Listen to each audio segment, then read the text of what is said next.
नमस्कार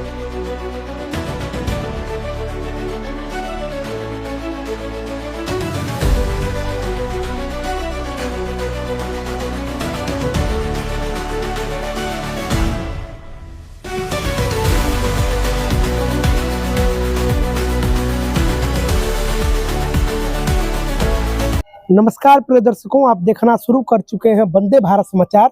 मैं हूं आपके साथ दिलीप चौबे। प्रिय दर्शकों, मेरी उपस्थित हो चुकी है बिहार के कैमूर जिला भभुआ मदर शकुंतला आवासीय पब्लिक स्कूल अखलासपुर पटिया, जो भभुआ मोहनिया रोड पे है। उसके डायरेक्टर जो हैं वो हमारे साथ हैं, कुमार आदर्श जी। इनसे हम जानना चाहेंगे कि ये विद्यालय का अभी का विजन क्या है, क्योंकि हम आपको बता दें दर्शकों कि ये जो विद्यालय है ये बहुत ही पुराना विद्यालय है और इसके जो संस्थापक रहे श्रद्धेय स्वर्गीय एस.एन. दुबे, जिनको श्याम नारायण दुबे लोग कहते थे, और उनके इस प्रेरणा से ये इतना बड़ा विद्यालय, इतनी बड़ी बिल्डिंग खड़ी हुई है। और साथ साथ में एजुकेशन भी, जो गुणवत्ता होती है शिक्षा की, वो भी उन्होंने दिया है। और हमारा मानना है कि उनके बच्चे, उनके पढ़ाए गए बच्चे लगभग हर जगह आपको मिल जाएंगे, अगर कैमूर के परिप्रेक्ष्य में अगर देखा जाए। बाकी और कहाँ कहाँ उनके बच्चे गए हैं, कौन कौन उपलब्धियों को हासिल किए हैं, साथ ही साथ में और भी उनसे जुड़ी चीज़ें, व्यवस्था से लेकर के हर एक चीज़, क्या कुछ उनके जो लड़के जो अभी कुमार आदर्श जी हैं वो क्या कुछ एक नया आयाम जोड़ करके ला रहे हैं बच्चों के लिए, क्या कुछ चीज़ें नई लेकर के आ रहे हैं, नई टेक्नोलॉजी की क्या कुछ पढ़ाई हो रही है, ये सब तमाम चीज़ें हम बातें करने के लिए इनको आमंत्रित किए हैं और इनका धन्यवाद किए, इस आमंत्रण को स्वीकार किए। बहुत बहुत आपको हमारे चैनल में स्वागत है। बहुत बहुत धन्यवाद आपको, जो आपने हमारे बगिया में आया और हमें इसके लिए न्योता दिया, ये हर्ष स्वीकार है हमारे लिए। और जो भी आपके प्रश्न होंगे, शायद आप बहुत जटिल प्रश्न पूछते हैं, इसके लिए आप जाने गए हैं कैमूर में, इसके लिए हार्दिक स्वागत है। और जितना भी होगा हम उसको, बिल्कुल, हमारे जो प्रश्न होते हैं वो दर्शकों के अनुरूप होते हैं, क्योंकि जो हमारे दर्शक पसंद करते हैं हम उन्हीं प्रश्नों को पूछना पसंद करते हैं। पहला प्रश्न है कि आपके पिता स्वर्गीय श्याम नारायण दुबे जी ने मदर शकुंतला पब्लिक स्कूल की स्थापना किस उद्देश्य के साथ की थी और उनकी सोच क्या थी? सर, सोच एक्चुअली बताया जाए तो पिताजी ग्रामीण क्षेत्र से थे और जो उनकी फादर की डेथ लगभग जब वो 10th किए तभी से हो गई थी। तो पूरा लाइफ जो उनका देखा जाए तो स्ट्रगल लाइफ रही है। भिन्न भिन्न घरों में जाके मतलब पढ़ाई करना, वो भी शिक्षा का उतना, आज से अगर 25 साल 30 साल पहले देखा जाए तो शिक्षा उस तरह से नहीं विकसित था जी। लेकिन वो भी अपने यहाँ रीजनल में नहीं विकसित था, लेकिन वहाँ पे भी दूसरे के यहाँ जाना, जिनको पता चल गया हाँ आसपास के लोगों से कि यहाँ टीचर हैं, एक कोई पढ़ाता है, वहाँ उनके घर में जाके पढ़ना उनके यहाँ से, तो ये सब चीज़ें बड़ा स्ट्रगल लाइफ रही है। और इस स्ट्रगल को जब उन्होंने मतलब फेस किया तो उद्देश्य वहीं से निकल के आया कि जो स्ट्रगल मैंने फेस किया है वो हमारे रीजनल लोग ना फेस करें। और एक्चुअली ज्योग्राफी के वो टीचर थे, एमए किए थे ज्योग्राफी से, तो एक्चुअली जो ज्योग्राफी के लोग जानते हैं सोसाइटी से एसएसटी है वो ना, तो सोशल जो होता है उनके अंदर पूरा सामाजिकता, अगर देखा जाए, आप भी बहुत बार मिले हैं पिताजी से, और सामाजिकता कूट कूट के भरी होती है। तो समाज के कल्याण के लिए, समाज के विकास के लिए जो चीजें, अगर देखिए एक हम बिजनेस करेंगे तो एक नॉर्मल बिजनेस के वर्क में, जैसे सीमेंट का है दुकान या रीजनल जो दुकान है, वो उतना फ्लेक्सिबल नहीं है जितना आप समाज के लिए अगर वर्क करना है तो एनजीओ चला लीजिए, वो सामाजिक वर्क है। विद्यालय क्या है, सामाजिक वर्क है, आप समाज से बहुत सारे जुड़े हुए हैं।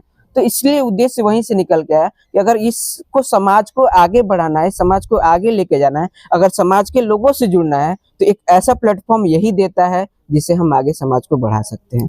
और न्यू जो तैयार करते हैं, जैसे भारत का न्यू है, किसी भी देश का एक न्यू है, तो वो शिक्षा से ही आगे बढ़ता है। आप देखिए जापान, अदर कंट्रियां डेवलप्ड हो गई, इंडिया भी डेवलपिंग कंट्री है, तो कहीं ना कहीं ये न्यू यहीं से तैयार हो रहा है, शिक्षा से ही तैयार हो रहा है। जी जी, तो बिल्कुल ये काफी रोचक रहा। एक चीज हम ये भी जानना चाहेंगे कि जब आप स्कूल को आगे बढ़ा रहे हैं, तो ऐसे में अगर आपके पिताजी इस चीज को अगर देखते तो क्या कुछ महसूस करते हैं?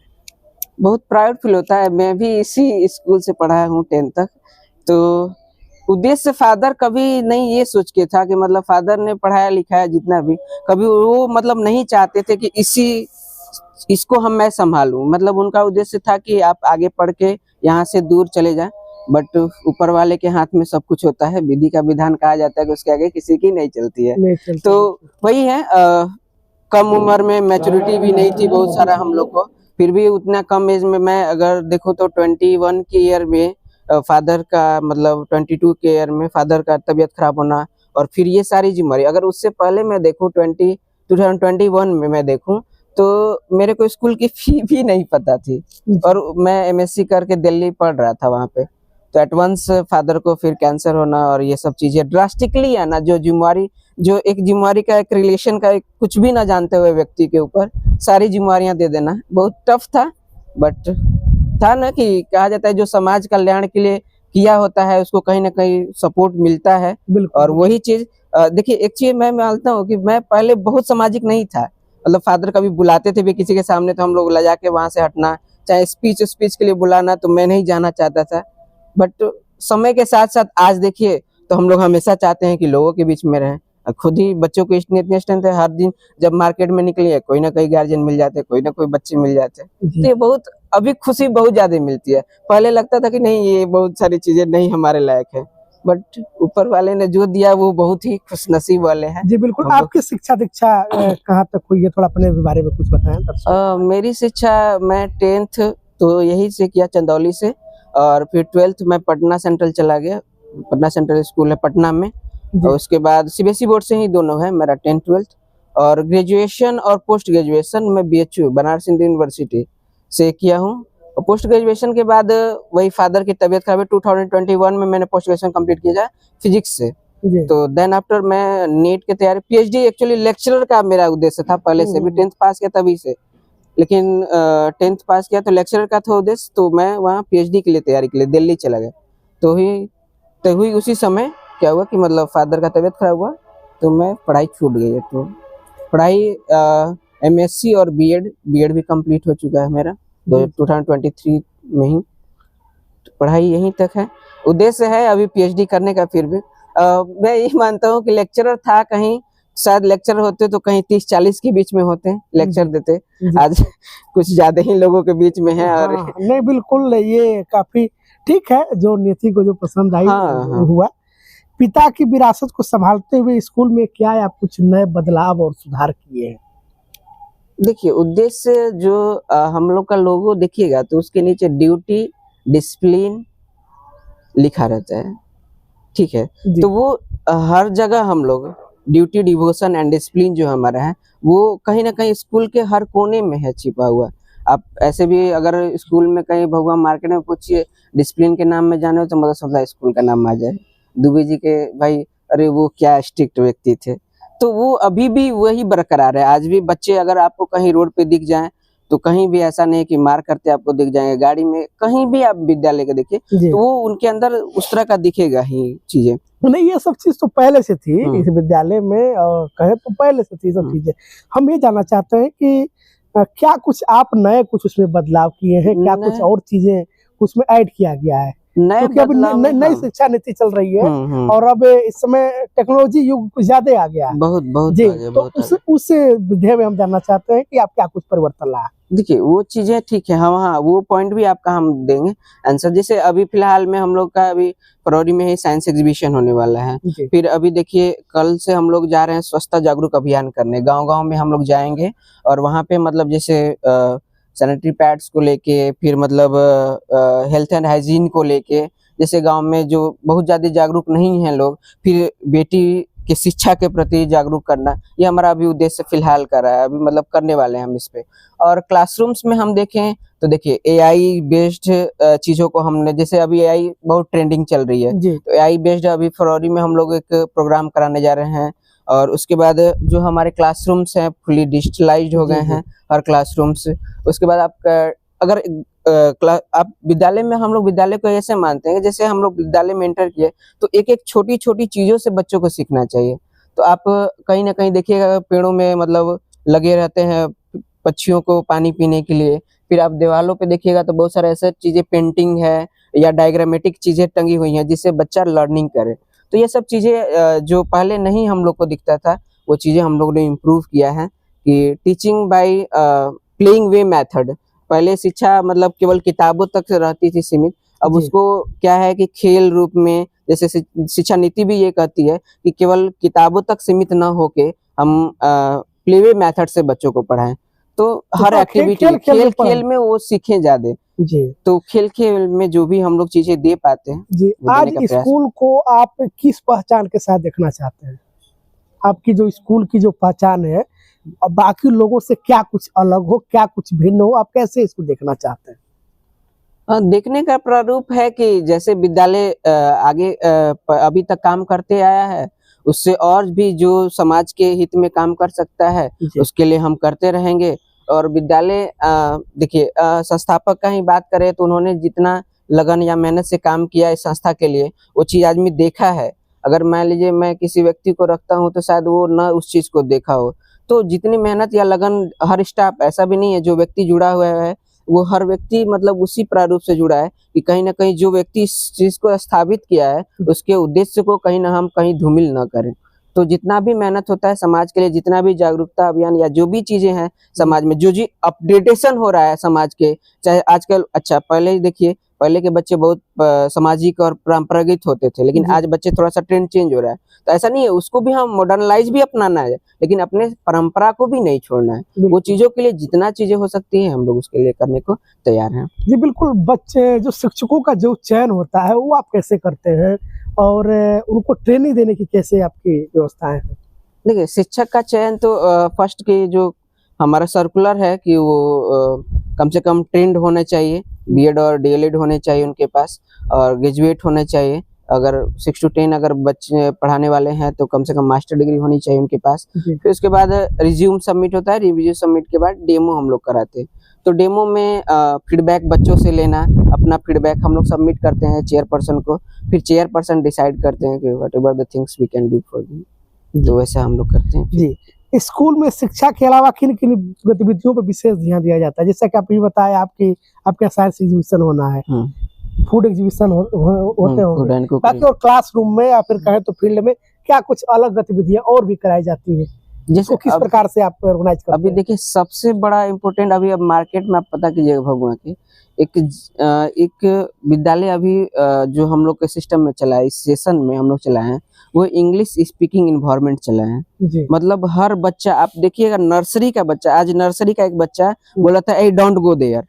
अब समझिए कि नर्सरी के बच्चे को अभी एबीसीडी लिखने नहीं आ रही, लेकिन वो सुन के वो बच्चा सीख लिया कि डोंट गो देयर।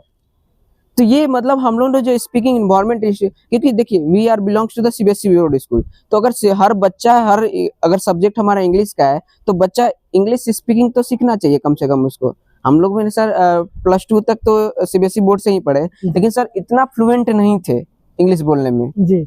आज लेकिन देखिए वही अगर इंग्लिश इन्वायरमेंट जो हमने अप्लाई किया है, मैं खुद अपने अंदर देखता हूँ ड्रास्टिक चेंज है। अभी कोई कह दे 20-25 मिनट इंग्लिश बोलने को कंटिन्यूअसली तो आराम से बोल लेता है, जबकि उस समय भी ऐसा नहीं है सीबीएसई बोर्ड में था तो आदमी नहीं बोल पाता है, लेकिन था कि कंटिन्यूअस और फ्लुएंसी नहीं थी। आज वो चीजें हमें मिल गई हैं। हाँ, अब गतिविधियां और भी क्या और भी गतिविधियां के बारे में तो जैसे गेम पीरियड है इनका, तो गेम पीरियड हम लोग कराते हैं। उसके बाद देखिए राखी कंपटीशन हो गया, इंग्लिश डिबेट कंपटीशन हम लोग कराते हैं। अगर असेंबली में हमारा देखिएगा पर डे आप, तो हम लोग पर डे लगभग 20 से 25 बच्चे को रखते हैं जो कि इंग्लिश डिलीवर्ड स्पीच दें, मतलब इंग्लिश स्पीकिंग स्पीच देते हैं वो लोग वहाँ मॉर्निंग में। तो है कि देखिए जो हम लोग फेस किए, हम लोग उतना बच्चों के बीच में नहीं बोल पाते थे। तो अगर आज बच्चा, अगर नर्सरी एलकेजी का बच्चा अगर 600 बच्चों में बोलता है तो उसकी अभी से धड़क दूर हो जाएगी। तो वहाँ उस पॉइंट पे हम लोग काम करते हैं। उसके बाद देखिए क्लासरूम्स में देखें तो TLMN मेथड से, उसके बाद जो हम लोग शॉर्ट क्लिप, जैसे मान लीजिए हमारा टीचर का सिस्टम है कि जब मान लीजिए कोई कंटेंट मेरे को मान लीजिए फोटोसिंथेसिस पढ़ाना टॉपिक, तो first I will give the lecture on that one, और लेक्चर देने के बाद क्या होगा कि मैं एक शॉर्ट क्लिप तैयार करके पहले से रखूंगा, वो टीचर पहले से प्रिपेयर रखता है। और उस शॉर्ट क्लिप से नहीं होता है कि जैसे मूवी की चीजें बहुत लंबी ड्यूरेशन तक याद रहती हैं लेकिन किताब की चीजें भूल जाती हैं, तो वही चीज है कि मतलब वो किताब मूवी की तरह, अगर एक शॉर्ट क्लिप की तरह हम उसको दिखाएंगे, एक वीडियोग्राफी के थ्रू दिखाएंगे या 3D डायमेंशनलाइज दिखाएंगे, तो वो चीजें ज्यादा ड्यूरेशन तक उसको याद रहेगी। तो वो चीजें भी हम लोग क्लासरूम में वहाँ देते हैं। उसके बाद कंपटीशन के लिए तो फूड, कुकरी, साइंस एग्जीबिशन ये हर साल होता है। अभी देखिए 10 दिन पहले हमारे यहाँ यूथ पार्लियामेंट कराया गया था। 5 क्लास के बच्चे थे, यूथ पार्लियामेंट उनको कराया गया। मतलब जैसे इसमें यूजीसी बिल देखिए अभी बहुत बड़ा मुद्दा था, आ भी गया यूजीसी बिल के बारे में। अब बताइए 5 क्लास के बच्चे यूजीसी बिल के बारे में उठा के पॉइंट रखे, ठीक है। उसके बाद उन्होंने स्त्री मतलब नारी एजुकेशन को लेके पॉइंट राइज किया। तो जैसे हम लोग उतने बड़े होके वहाँ बड़े बड़े लोगों को 60-65 साल की उम्र के लोग को वहाँ MP MLA बन के दिख रहे हैं, वो हमारे बच्चे यहाँ करके दिखा रहे हैं। तो ये सब एक्टिविटी जो बच्चे, अच्छा देखिए ऐसा नहीं है कि हम लोग बहुत गाइड करते हैं उनको। हर प्रोग्राम में मैंने देखा है कि बच्चों को थोड़ा सा गाइड करता है आदमी, उनके अंदर इनहेरिटेड है क्वालिटी, वो अपने आप निखर के आता है। हम लोग के पास बहुत, अब पढ़ाई हम लोग देखेंगे कि उतना एक्टिविटी नहीं देख पाते या उतना समय नहीं दे पाते, लेकिन बच्चों के अंदर खुद क्वालिटी है। बस once we guide them they will perform all the things. आप कई बार प्रोग्राम में आके देखे भी हैं कि हम लोग बहुत गाइड किए नहीं रहते हैं बच्चों को, लेकिन आप जब भी कुछ भी उनको पूछे हैं वो बिल्कुल से आंसर यही विश्वास बनाए रखने के लिए जो विद्यालय परिवार है, विद्यालय प्रबंधन तो आगे किस प्रकार का इसी तरह का काम करता रहेगा आगे भी। बिल्कुल क्योंकि ये विश्वास तो बनाए रखना, करना बड़ी बात नहीं है, इसको आप जोड़े रखना बहुत बड़ी बात है। इसकी निरंतरता बहुत बड़ी बात होती है। हाँ, उसके लिए हर संभव जो कोशिश होगा विद्यालय के द्वारा, को विश्वास से दिला दीजिए, हम तो विश्वास कर ही रहे हैं, तो ये निरंतरता रहे, ये विश्वास आपको ऐसा नहीं है। विश्वास जब आपकी काम जब गार्जियंस के बीच में, लोगों के बीच में जाती है, तो खुद विश्वास अपने आप बढ़ता है। अब मैंने 2021 से ही काम किया है, जब से मैंने काम स्टार्ट किया, मैं स्कूल के हर समय प्रोग्रेस ही देख रहा हूँ, मैं स्कूल बढ़ता ही जा रहा है। तो कहीं ना कहीं जो चीजें हम ला रहे हैं, कहीं ना कहीं और भी स्कूल और विद्यालय से यूनिक है। जैसे अभी कुछ दिन पहले कैमूर टैलेंट है, आपको मैंने वहाँ इनवाइट भी किया था, शायद आप व्यस्त थे कहीं। कैमूर टैलेंट हट, अब बताइए वो प्रोग्राम शायद इस अभी भभुआ ब्लॉक में कोई नहीं कराया था। मैंने 10 से 12 स्कूल को इनवाइट किया और फिर यहाँ के 10 से 12 बच्चों के बीच में क्यूज कंपटीशन कराया, वो डिजिटल बोर्ड लगवा के वहां से मतलब क्वेश्चन डिस्प्ले होना, जैसे आप केबीसी देखे होंगे, केबीसी के मेथड पे। तो ऐसा नहीं है, बहुत सारे ऐसे चीजें हैं जो हम लोग यूनिक यहाँ लाते हैं। अभी कुछ दिन पहले बोटोनिकल एग्जीबिशन, अब देखिए ये जो चीजें हमारे गार्डन में लगी हुई हैं आपको, वो सब चीजों पे, छोटी छोटी चीजों पे उन्होंने हर्बल, जैसे अभी हम लोग पैथोलॉजी की तरफ ज्यादा भाग रहे हैं, लेकिन आज से पहले भी अगर देखा जाए तो आयुर्वेद बहुत बड़ा पॉइंट रखता है उसमें, और शायद वहाँ बहुत क्यूरेशन था। तो वो चीजें से जो हम दूर भाग रहे हैं वो भी नहीं है, हमारे समाज में है। तो बहुत सारे आप देखे होंगे उसमें कि वो नींबू पे एक बच्चा पोयम भी गाया था, और बहुत सारे जो हर्बल प्लांट्स है, उन्होंने जितने भी हमारे रीजनल चीजें जो मिल रही है, नीम, तुलसी, इस सब का यूज करके एक अलग प्रोडक्ट बना जो मार्केट में अवेलेबल ही नहीं है। अब समझिए वो चीज कैसे बना लेता है बच्चा। तो ये सब चीजें बच्चों की क्यूरियोसिटी है और ये बढ़ा रहा है। तो वो चीजें हम हमेशा इसके लिए हैं, हमारे शिक्षकगण भी इसके लिए धन्यवाद के पात्र हैं कि they all brings a lot of ideas। जी बिल्कुल, जैसा कि आप बोले कि आप हर दिन कुछ नया कर रहे हैं और आपका विद्यालय दिन प्रतिदिन बढ़ता जा रहा है, तो ऐसे में आने वाले 5 सालों में आप विद्यालय को कहाँ देखना चाहते हैं? जो टेक्नोलॉजी में चेंजेस आ रही हैं उस चीज को मैं कंटिन्यू करना चाहूंगा सबसे पहले। और दूसरी बात, इस टेक्नोलॉजी के साथ साथ जो हमारी कस्टम्स हैं, रीति रिवाजें हैं, वो उस तरह से ऐसा ना ट्रेंड चेंज हो जाए। जैसे अभी अगर देखिए तो मतलब जो जनरल चीजें हैं हमारे जो समाज में हो रही हैं, उसके बच्चे आदमी उतना फेवर नहीं कर रहे हैं जितना अभी आप ट्रेंडिंग में चल रहा है। कीवीस का गाना एक पता नहीं बच्चों का ट्रेंड में चला हुआ है। तब ये बच्चे जो थोड़ा सा समाज से हट रहे हैं, उन चीजों को फिर से वही चीजें लानी, क्योंकि देखिए विद्यालय ही हर कुछ पे बात करता है। और आप कॉलेज लाइफ में देखिएगा तो टीचर पढ़ा के गया, कोई मतलब नहीं, आप क्लासरूम में क्या कर रहे हैं वो पीछे कॉर्नर में बैठ गए। लेकिन एक विद्यालय ही ऐसा कैंपस है जहाँ एक छोटी छोटी चीजों को आपको सुधारा जाता है। तो उस ये कैंपस से हम इस बच्चों को ऐसा ही बना के भेजें कि कहीं ना कहीं उनको लाइफ में ये एहसास हो कि हाँ, ये विद्यालय उनके लिए बहुत कुछ किया है। तो उसके लिए हम टेक्नोलॉजी से, परंपरा से जितनी भी चीजें होंगी वो करने के लिए तैयार हैं। जी बिल्कुल। आपके यहाँ नामांकन की क्या प्रक्रिया है और नामांकन कब से है आपके? नामांकन 7 जनवरी से ही स्टार्ट है। और नामांकन प्रक्रिया में अगर बात करें तो फर्स्ट हम लोग एडमिशन टेस्ट लेते हैं बच्चों का, जैसे मान लीजिए कहीं विद्यालय बच्चा पढ़ रहा है तो किस क्लास में है उसके अनुसार उसका एंट्रेंस पेपर है वो देता है बच्चा। उसमें जीके है, हिंदी है, इंग्लिश है, मैथ है, साइंस है, बेसिक थिंग है। जैसे मान लीजिए 5 के बच्चे को एग्जाम देना है तो 4-3 का चीज़ें पूछते हैं कि बेसिक नॉलेज है, कवर बच्चा करेगा कि नहीं करेगा। क्योंकि देखिए ऑल सब्जेक्ट सीबीएसई बोर्ड के हैं हिंदी को छोड़ के, तो बिहार बोर्ड के भी कुछ बच्चे ट्रांसफर होते हैं, सरकारी विद्यालय के भी बच्चे आते हैं। तो क्या उनका लेवल है और कहाँ से हमको मेहनत करके आगे बढ़ाना है। तो हम लोग वो जो कॉपियाँ चेक करते हैं फिर टीचर को देते हैं कि देखिए भाई बच्चा का लेवल यहाँ पे है इस बच्चे का, और यहाँ से आपको यहाँ तक ले जाना है। फिर तो इसलिए एंट्रेंस लेते हैं, फिर उसके बाद नामांकन प्रक्रिया जो भी है। जी मतलब अभी लोग एडमिशन करा सकते हैं, ये नामांकन चल रहा है। हाँ सर, एडमिशन, हाँ अभी एडमिशन हमारे पास हो भी गए हैं। क्या आपके भी विद्यालय में री एडमिशन होते हैं?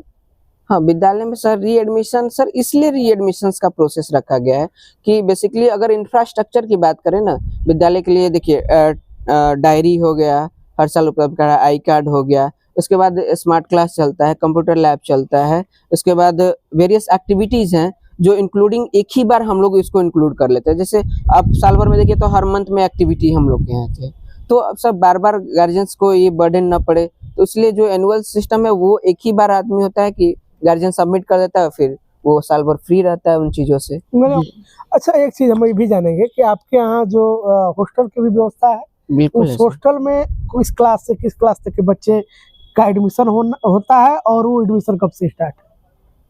एडमिशन नर्सरी क्लास से 10th क्लास, जैसे स्कूल में है वैसे हमारे हॉस्टल में भी सिस्टम है, नर्सरी से 10th तक है। अभी हमारे पास 70 के आसपास बच्चे भी हैं हॉस्टल्स में। तो जो नामांकन प्रक्रिया स्कूल के लिए है वही नामांकन प्रक्रिया है। रीजनली होता है कि हम लोग जिन भभुआ के बच्चों को नहीं रखते हैं, जैसे दूर के बच्चे जो हैं गांव दूर दराज के इलाके जहां स्कूल विद्यालय बढ़िया नहीं है, उनके लिए बहुत सारे, अब देखिए हम लोग का ज़्यादातर क्षेत्र देखिए तो रामगढ़ से है, इधर बक्सर साइड से बच्चे हैं, इधर अब कुछ बच्चे, अब ऐसा सोचिएगा नहीं, चंदौली के भी बच्चे हैं। अब यूपी तो बहुत बड़ा स्टेट है, उसके बावजूद भी बच्चे यहाँ आते हैं। कुछ गांव दूर दराज के इलाके के हैं बहुत सारे बच्चे यहाँ पे। और देखिए मेन रीजनल भभुआ के बच्चों को नहीं रखने का रीजन होता है कि गार्जियन लोकेलिटी से डिस्टर्ब करता है बच्चा को बार बार। अब छुट्टियां हमारे देखिएगा तो साल भर में मात्र 45 छुट्टियां हैं केवल हॉस्टल्स की, और छुट्टियां होती नहीं। अब रीजनल कोई फेस्टिवल आ गया तो छुट्टी हॉस्टल की है ही नहीं, तो रीजनल लोग डिस्टर्ब करता है, तो बच्चे ज्यादातर दूर के ही हैं हमारे यहाँ।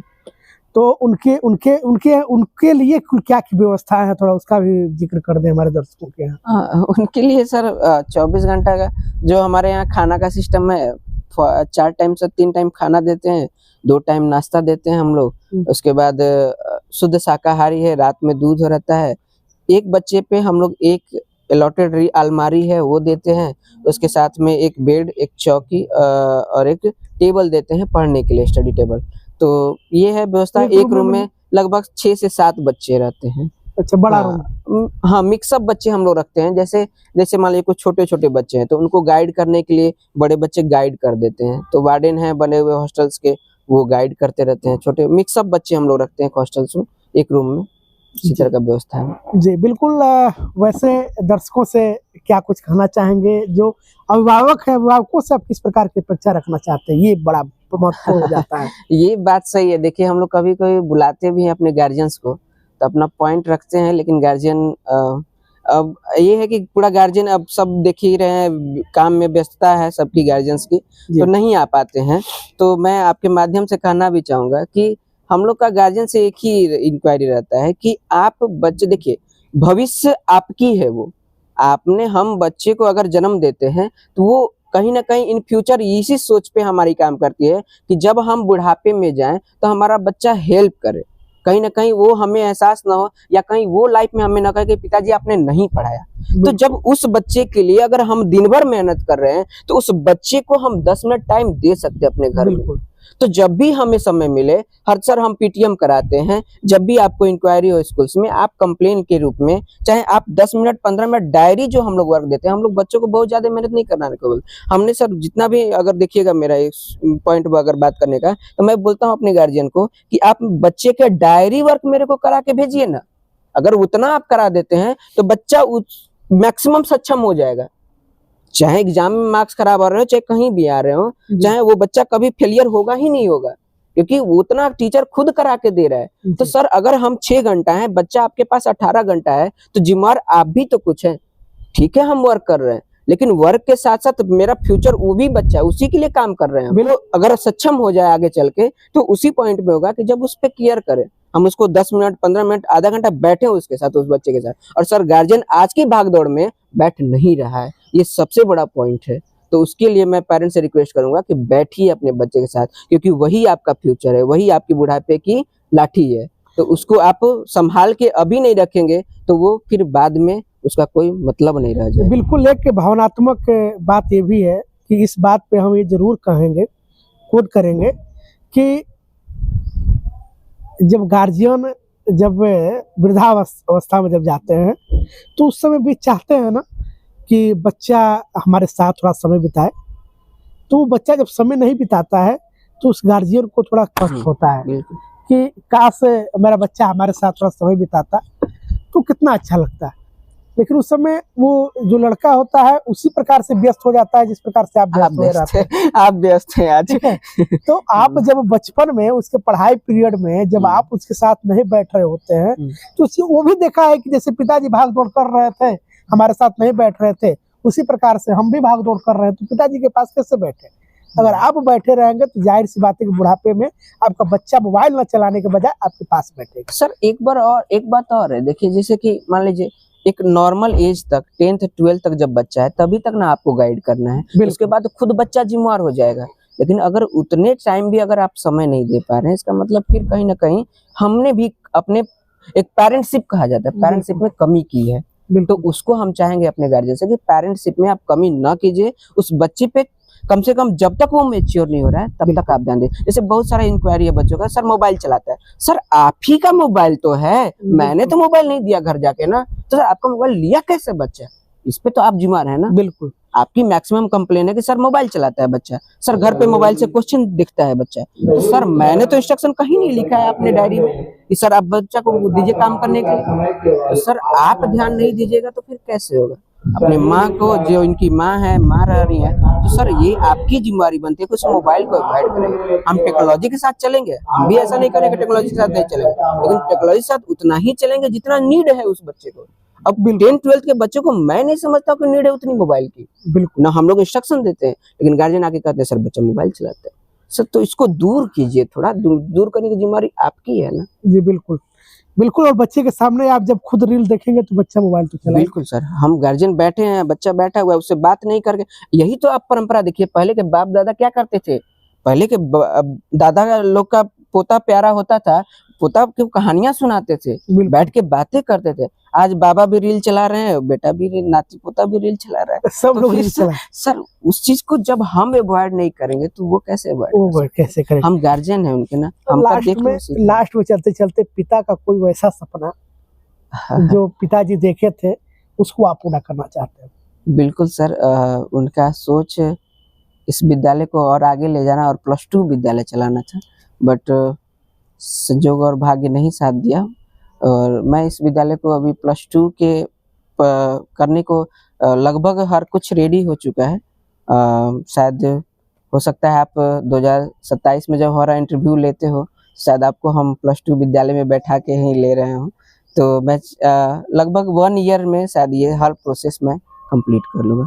तो वो सपना है, मैं पूरा मतलब उसके लिए डेडिकेटेड भी हूँ कि जितना जल्दी हो जाए। क्योंकि फादर को मैं बोला भी था कि मेरी शादी जब हो रही थी तो मैं बोला था कि इसको स्टॉप कर दीजिए और पहले ये कर लीजिए आप। लेकिन उनको पता था कि मेरी लाइफ बहुत ज्यादा दिन नहीं है, तो ख्वाहिश होता है ना कि अपने सामने बेटे की शादी देख लें, फिर भी नहीं देख पाए।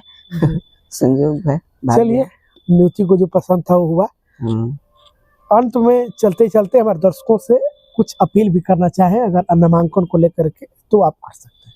बिल्कुल, अभी हमारे पास रीजनल, अभी देखिए सरस्वती पूजा में हम लोग 23 से 26 छूट दिए थे, एनुअल फी और ये सब भी मतलब रिलैक्सेशन था। तो उसी तरह लगभग फरवरी में भी 1 दिन 2 दिन हो सकता है, या मार्च में भी 1 दिन 2 दिन ऐसा आएगा। ओकेजनली आइए, विद्यालय आपका हार्दिक स्वागत करता है। आपके बच्चे को पढ़ाई के लिए, हर कुछ के लिए तत्पर रहेगा हमेशा के लिए। जी बिल्कुल, बहुत बहुत धन्यवाद दर्शकों। आप लोग को इंटरव्यू कैसा लगा आप लोग कमेंट करके बताएंगे। दीजिए इजाजत, मिलते हैं फिर की नेक्स्ट वीडियो में। तब तक के लिए देखते रहिए वंदे भारत समाचार। बहुत बहुत धन्यवाद।